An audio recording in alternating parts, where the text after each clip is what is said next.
let's talk about My Hero Academia Vigilantes. The anime has gone pretty under the radar this season, probably because the anime scene is pretty hectic right now. And let's be real, some people don't even want to give it a chance because it's an MHA prequel, and MHA has a certain reputation at this point. But let's see if it's worth your time. Should you watch My Hero Academia Vigilantes? It starts with Koichi. He's this college kid with a trashy quirk. This man's quirk is to slide on all fours. Not that fast, not very explosive, can't do cool moves, just gliding across the ground while people look at him like a weirdo. But since he doesn't have a hero's license and always wanted to be a hero, he ends up becoming a vigilante. As an unlicensed hero, you can't do anything crazy, so he's just helping folks with groceries, cleaning up after people's litter, walking old ladies across the street. You know, the kind of actual hero stuff that pros would usually ignore. And then one day, when Koichi's back is against the wall, this random old head shows up. He calls himself Knuckle Duster, which is a crazy name, but that's not even the wildest part. He's got no quirks at all, and he's just throwing hands with people for God knows what reason. When he meets Koichi, he basically says, I'm gonna train you now. You're gonna be my underling.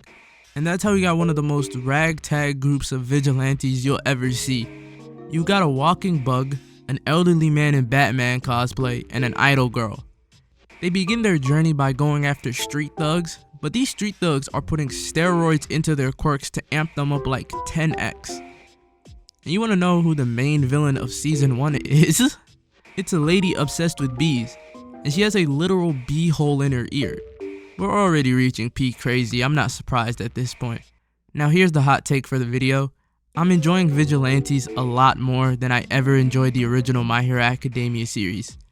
And of course, I can't say something like that without explaining why. The first thing is that Koichi is a real underdog. He's got a trash quirk, no way to spin it, it's bad, his quirk is being a human Roomba. But unlike Deku, who started off quirkless and then got handed the #1 hero's quirk and started unlocking new powers every time you blinked past season 2, Koichi's route is a lot different. It's more grounded to what reality is.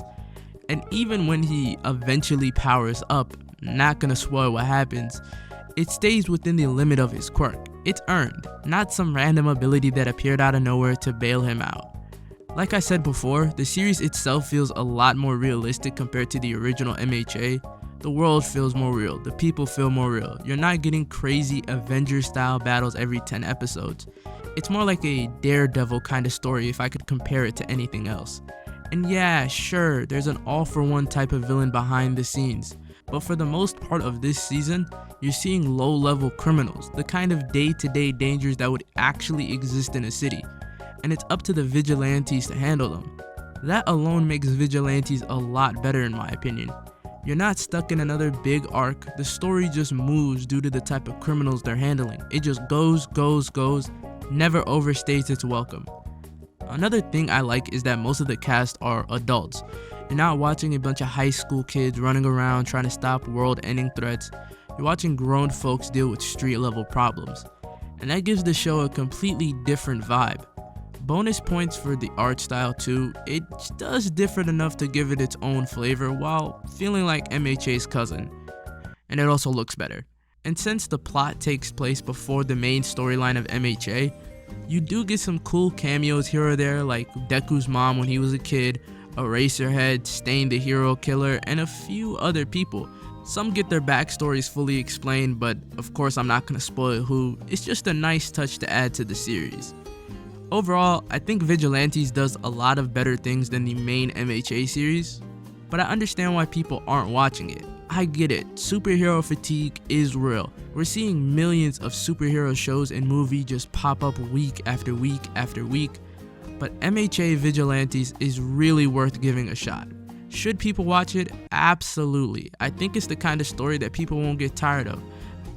Alright, that's it for now. If you got any other anime you want me to cover, just drop them in the comments. I appreciate them. I won't be leaving anytime soon. Peace.